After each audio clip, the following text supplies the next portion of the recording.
We have such wide-ranging relationship, multifaceted relationship, and as I've said, Bharat Bangladesh সম্পর্কে ভিত্তি হলো মানুষ বলে মন্তব্য করেন ঢাকার নিযুক্ত ভারতীয় হাই কমিশনার প্রণয় ভার্মা। বলেছেন, উভয় দেশের অগ্রগতি ও সমৃদ্ধিতে একে অপরের গভীর স্বার্থে জড়িত। শনিবার ৭ ডিসেম্বর মৈত্রী দিবসের ৫৩তম বার্ষিকী উদযাপন উপলক্ষে ঢাকায় ভারতীয় সাংস্কৃতিক কেন্দ্রে এক অনুষ্ঠানে তিনি এসব কথা বলেন। ভারতীয় হাই কমিশনার প্রণয় ভার্মা আজকের দিনটিকে ভারত বাংলাদেশ সম্পর্কে একটি মাইলফলক ও অনুপ্রেরণার চিরন্তন উৎস হিসেবে বর্ণনা করেন। বলেন, উভয় দেশের অগ্রগতি ও সমৃদ্ধিতে একে অপরের গভীর স্বার্থে জড়িত এবং সম্পর্কের ভিত্তি হলো মানুষ।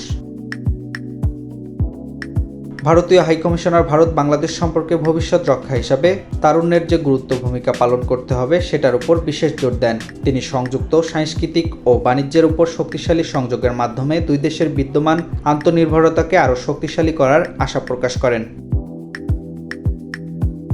অনুষ্ঠানে বিপুল সংখ্যক মানুষ, বিশেষত বাংলাদেশের শিক্ষার্থী ও যুব সমাজ অংশগ্রহণ করে। এছাড়াও কিছু বিদেশি মিশনের প্রধান, বীর মুক্তিযোদ্ধা, সুশীল সমাজের সদস্যবৃন্দ এবং শিল্প ও সাংস্কৃতিক ক্ষেত্রে বিশিষ্ট ব্যক্তিবর্গ উপস্থিত ছিলেন।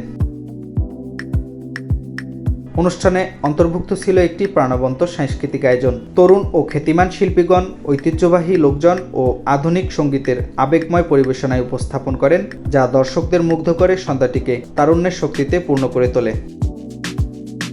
নিউজ ডেস্ক, বার্তা 24।